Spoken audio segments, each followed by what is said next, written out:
Alright, welcome back. Hope you guys are doing well.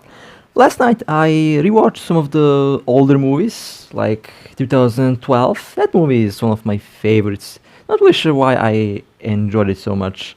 I think it's because 2012 was a very interesting year to say the least. And I also watched Greenland, a quite recent movie released in 2021, I believe. It is in the same genre as 2012, and well, I'm not going to lie. The idea of a asteroid impacting the planet is kind of scary because we have a close encounter scheduled with an asteroid called the Apophis for 2029, I believe, and I don't know. I did get some chills when I read about some of the facts about that asteroid. It is supposedly to pass so close that it will knock out satellites in geostationary orbit, which is about 225,000 kilometers from the surface of the planet, which honestly, in astronomical terms, it is quite close. But, we have like 6 years or something. Yeah, 6 years. It's 2023 now. We have time to see what will happen. So yeah, hopefully it's not going to crash. Alright, now back to the game here. I got kind of carried away with those movies last night. Good movies, by the way. Definitely, if you haven't watched them, do give them a shot. You might enjoy them.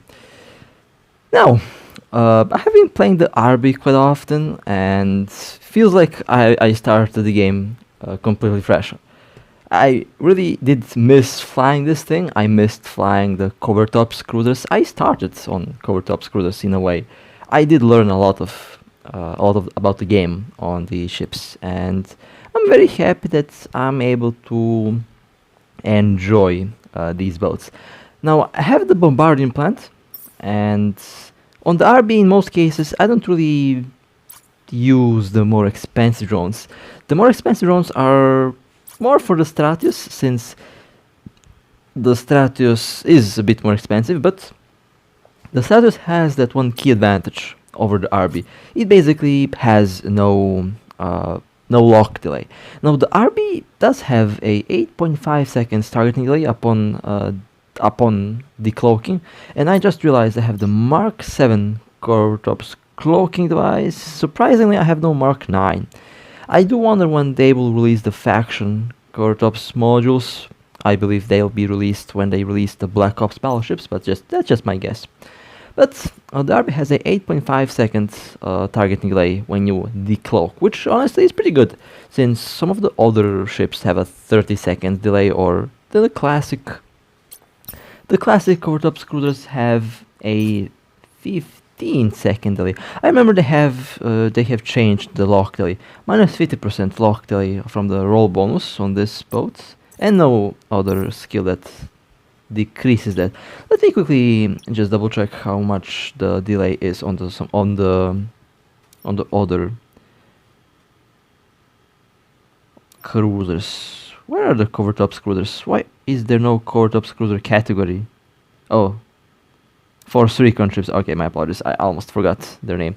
So that's the RB3. Let's look at the RB2. Minus 50% lock delay. Okay, so it's the same thing. And the RB, the classic RB doesn't have that. So the tier 9 RB and the tier 10 RB do get the lock delay reduction, while the tier 7 RB doesn't, which is honestly quite interesting. But the RB has been performing really well. Now, once I swapped to the classic C-type missile launchers, I didn't return the Republic fleet ones. I basically keep the same build here. And I did use the guidance raptors because I was fighting a cyclone, will be included in the video. But you should use the tracking disruptors on the RB because it has a bonus on them. Now, since I'm already here, I'll just take a quick look at the Nanocore. Now, usually I don't upgrade Nanocores, but I might just go and upgrade this right now, because why not? Let's see what stat I get. I haven't done this in a very long time. I think the last Nanocore that I upgraded, and I'm lacking these things. Oh well. But the attribute that I'll be able to unlock: warp disruption, field range, optimal range, and status webify range. Well, depending on what I get, I might change the build.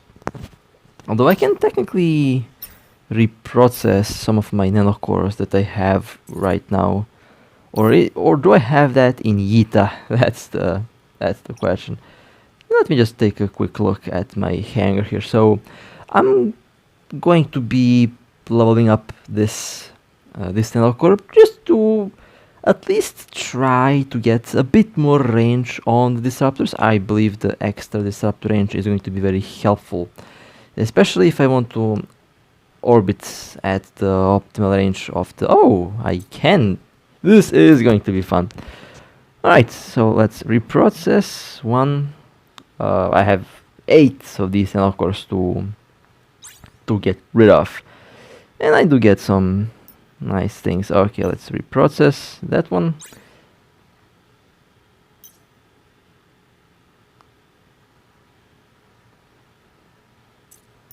Since I don't have use for these, and of course in most cases I don't use them, so might just, you know, reprocess them and put this to some use. Can't reprocess multiple nanocores. Now this is big BS. Yeah, although I can see why they have prevented that. It does cause a lot of mistakes, and when I say mistakes, I know people have accidentally reprocessed their expensive nanocores, which honestly can be quite frustrating, although that's at the end the player error.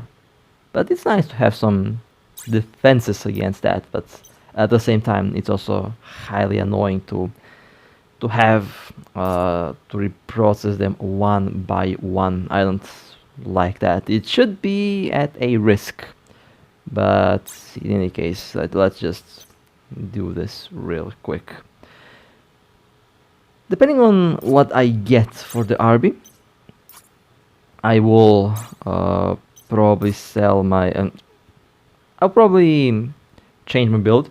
However, preferably I would like to keep the build that I have, because the tracking disruptors are working wonders on the RB. Really a powerful ship with the tracking disruptors, especially if you have the general unit for the disruptors, which I did cover in the previous RB. Well, not exactly the RB video, but I did cover in the previous PvP video that I made. And two more nanocores left to reprocess, because I don't use them and might just use them for materials. I did reprocess some of the older nanocores that I never used, including some purple ones for ships that I sold that I don't plan to fly anytime soon, but you know, might as well just take advantage of that if possible. Alright, and still not... Oh, come on, I had that feeling. Oh well, in any case, I'll definitely be upgrading the core for one of the next videos. Well then, with that being said, it will be time to jump in the combat. Now, I have been asked many times, how do I scan without having a scanner? Detected. And well, this is going to be an example of how I do it. Now, it is impossible to scan without a scanner. The first thing that I do is I take the asteroid, I scan the targets, I scout targets, I find the warp pin, and then I dock the asteroid and I take the combat ship. Since you don't need a scanner after after you scan the target. Docking request accepted. The location is safe, so you basically just undock and warp to the target with the exact warping distance. When I say exact warping distance, it usually means that you warp in at the distance that it's going to work best for your ship. Now let me quickly just change some of the modules from the material. Okay, triple weapon and a scrambler should be enough. Now of course, when I do this, I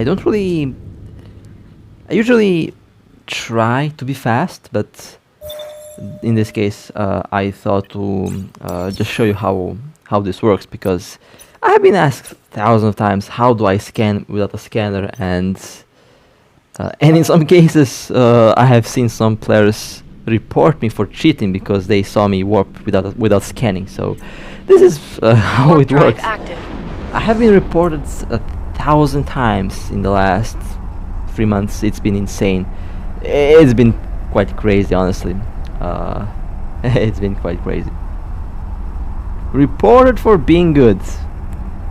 I mean, that's just, you know, I think that's kind of funny. Anyway, let's go back to the Raven. Now this Raven did have they did have the chance to fight with us a little bit before I recorded this video, so they expected me to warp and they warped off. Now usually I would have my alt around, my alt as warping, so my alt can basically scout and then I warp in with my combat ship. In this case I would actually use my alt for tackle, so that I can land with the material and basically do damage. But you know, it happens. Sometimes they escape, sometimes they expect me to land, and since my alt is not around, then they have a good chance to warping out because I don't have direct visual on the target. When the target is a bit more serious and a bit more juicy, let's say, then I do play a bit more seriously, because then I make sure that I catch the target, and in that case I would definitely use my alt to tackle the target. Now we have a exploration Sunensis here. Now this is the worst map. That's, well, not map exactly, but this is the worst object that you can find in a exploration site. Now when I say object, I'm talking about this huge station. Look at all of these rocks and look at this station. Now this station by itself is not a big problem. It's, you know, it looks good, but the hitbox of the station is disgusting. You will get stuck if you're not careful, and if you get stuck you can't get out. And this is what happened to that Sunensis. They tried to open one of these boxes, and yeah, they got stuck. They can't warp out. And this is one of my worst nightmares, to get stuck in a low sec system and being unable to get out. Now there's a chance that I can get stuck, and I'm not going to go directly to zero. I'll just tackle at the maximum range of the scrambler. Alright, there we go. So now this destroyed. I avoided to go to the dangerous part of the station, and luckily I didn't get stuck in a hitbox. Alright, perfect. Manual flying for the win. So yeah, when you see this station in a exploration site, be extremely careful not to get stuck. It is warp drive so easy to get stuck, it's not even funny. And that Sunensis was unfortunate to get stuck. And I think they even logged out. They raged and they logged out. Truly a very, very, very bad way to go. But you know, a exploration boat is always a tasty target. Perhaps I should actually start camping exploration sites. 324 million, actually a pretty solid kill. Unfortunately, not all of the loot did drop. Could have been much more, but you know, I'm not going to complain. It's still a pretty good catch, and The most important thing is to have fun. The loot and it comes second, but first it's important to have fun. Now, next target. What do we have here? We have a Harby. Alright. Now I'm in the Arby. Harby and Arby. It kinda goes hand in hand, Warp doesn't drive it? active. It kinda rhymes. Kinda funny. Anyway, warping back with the Arby. I will first scout just to make sure that I have a good warping spot. Okay, 57 kilometers. They are about 43, 44 kilometers from the mission center. Let me see, what should be the best warping? I'll just warp back from the gate. I think that's the best thing to do here. Yeah, from the gate. From the gates at about Warp drive 60, active. 75 kilometers, because I don't want to warp right next to them, since the ship is built for long range. You should make sure that you don't land within weapons scramble range. That's not good. And that looked like a sniper Harby, so let me warp at 69. Well, okay, it's not going to be 69, my favorite number lately. Just kidding. Warp drive Alright, active. let's warp back and let's see what happens. And there's a good chance, I haven't looked at the ship in detail, good chance that they are aligned. Very good chance that they're aligned. But you know, if they warp, they warp. It's not a big deal. Then I'll just take the Stratus. There is no running from the Stratus. The Stratus is able to catch everyone. Well, I kind of failed with my warping. Yeah, that was... I should have seen that they were aligned, but I didn't. And the warping was bad. I should have warped at 80 kilometers. I warped right in the scrambler and web range, which is not good if you are flying a kite ship. Well then, let's play a bit of a cat and mouse game. Let's see if they warp back to the Warp mission. drive active. No, they warped. I think they warped to the gate, although could be the station. And I'll be doing the classic RB thing that I used to do. Stalk the prey, and then when they warp back, I warp back with them, and then they can't escape that easily. There's so many tactics that you can use. Alright, there's the ship, there's the battlecruiser. I'm cloaked. Warp drive active. And well, afterwards they basically jumped out. So yeah, now we play the waiting game. Perhaps they might be back, and when they're back, I'll be rolling the Stratios.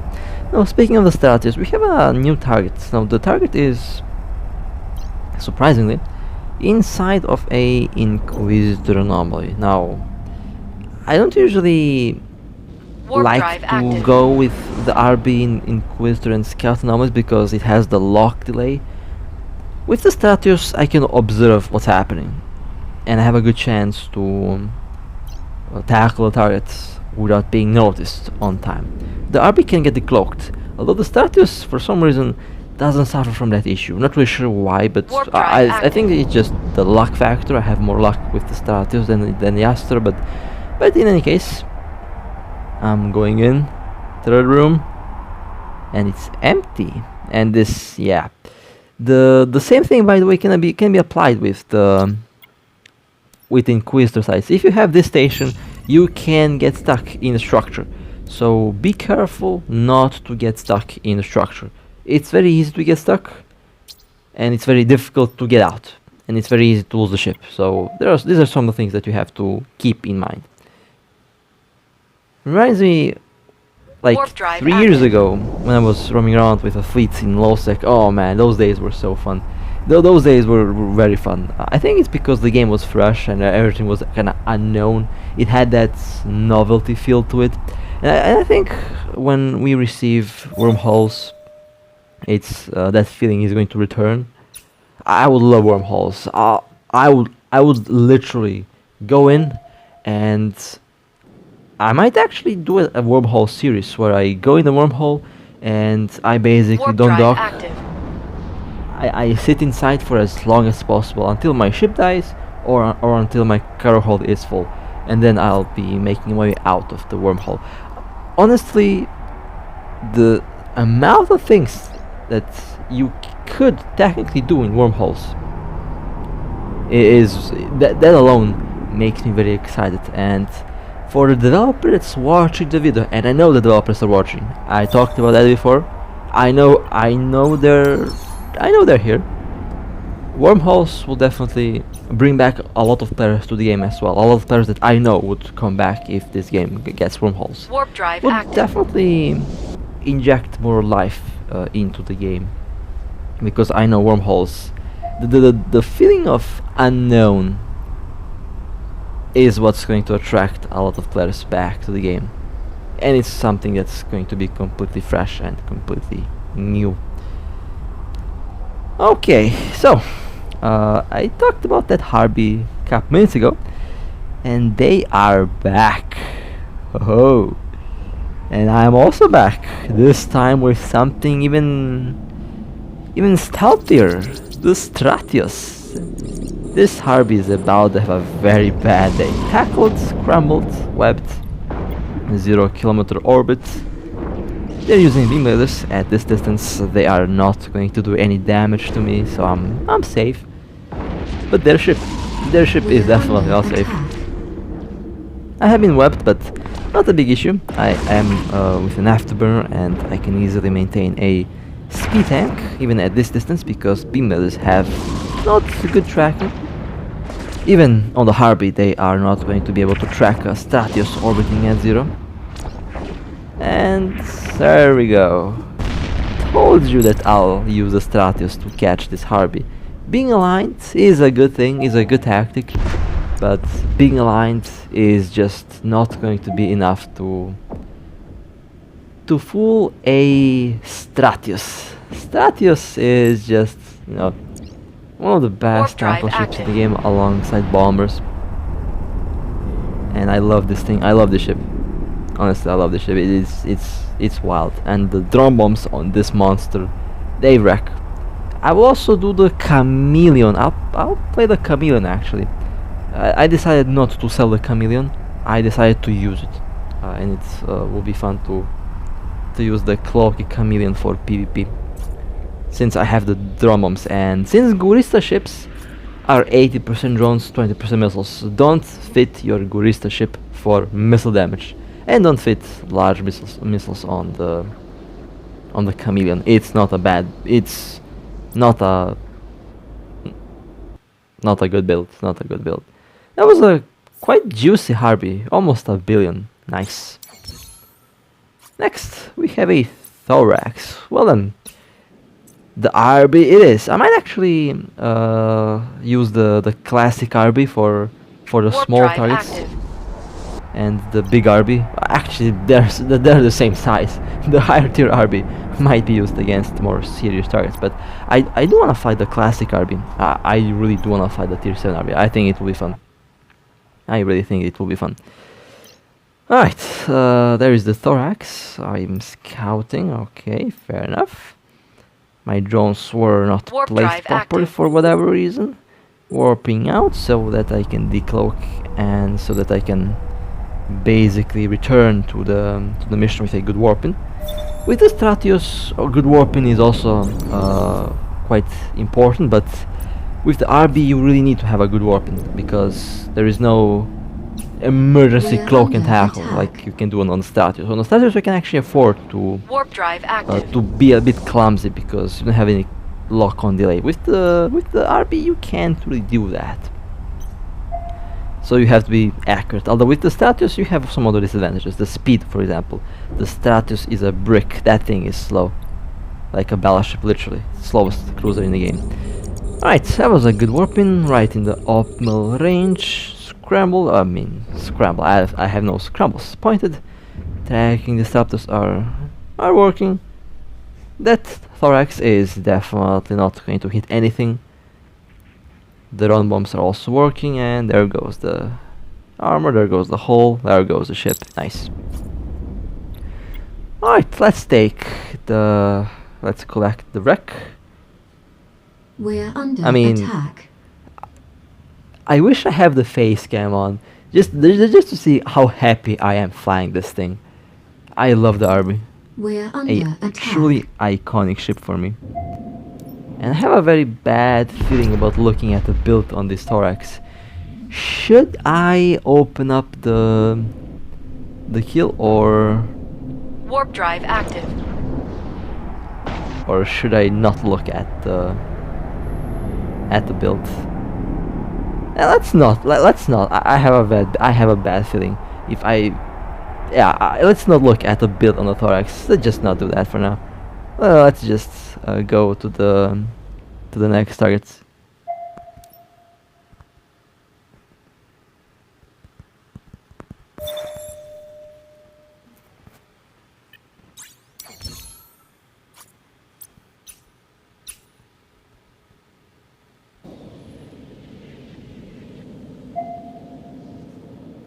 Alright, let's go Warp drive active.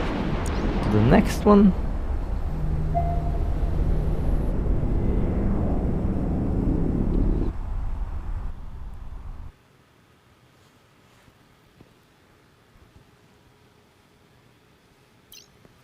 And here we have a cyclone. Okay. Now, this is Warp drive a active. occasion. This is a moment where I did fit the guidance disruptors on the RB. You can technically mix a guidance disruptor and a tracking disruptor on the same ship, so that you can cover both situations. You can also add the general units on both of them, so that you can, you know, buff even more. But Warp drive since active. the RB primarily has a bonus on the tracking ones, and just primarily use the RB against turret, but you can do something like this easily. It works, and it's still quite evil, and the effect is still there. I do plan to fly the Blackbird core tops. I think that's going to be quite a fun ship to fly. But let's destroy the Cyclone. Now the Cyclone is a shield tank. It tanks shield.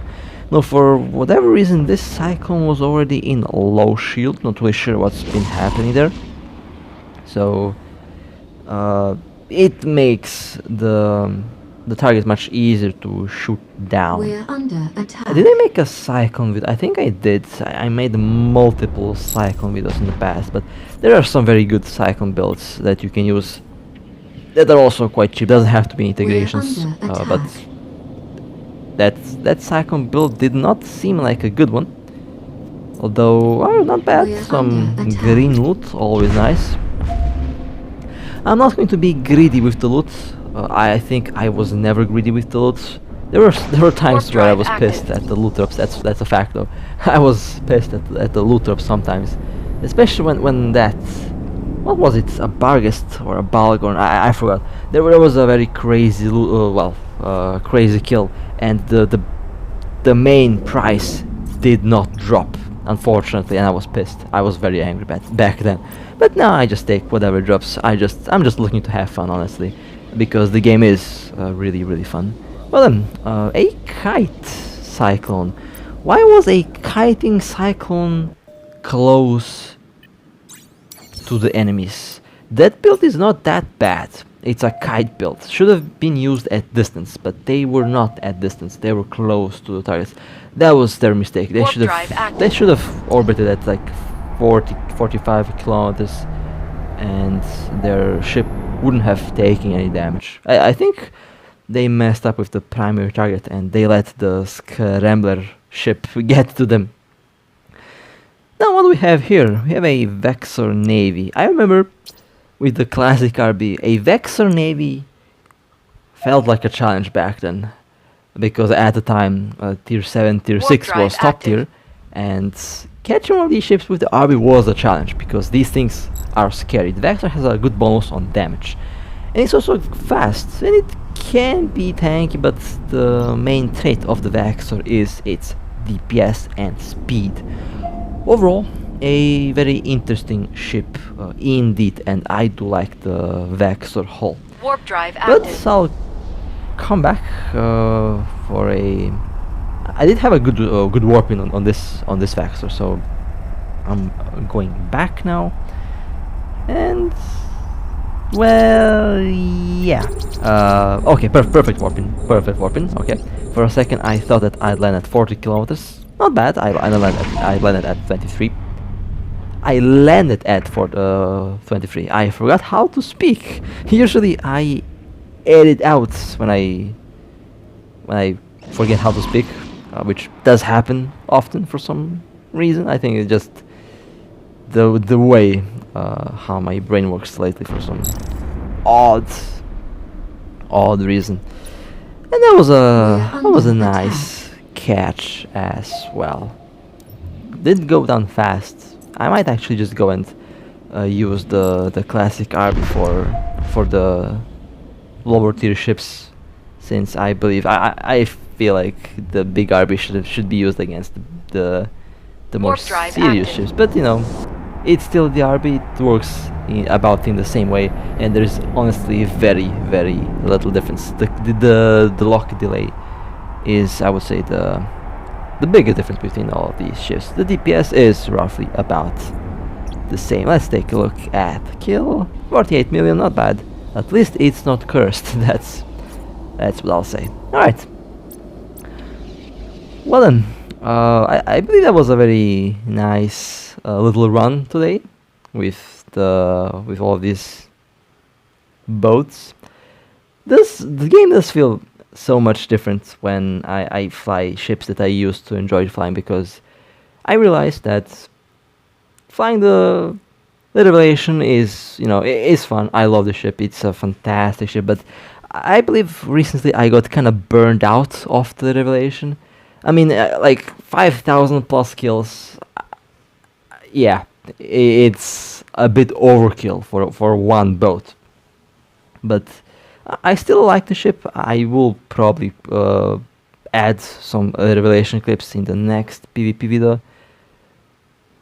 But the most fun that I've had in this game comes from cruisers, comes from core tops cruisers, comes from the RB, Cinnabal, you know, ships like that.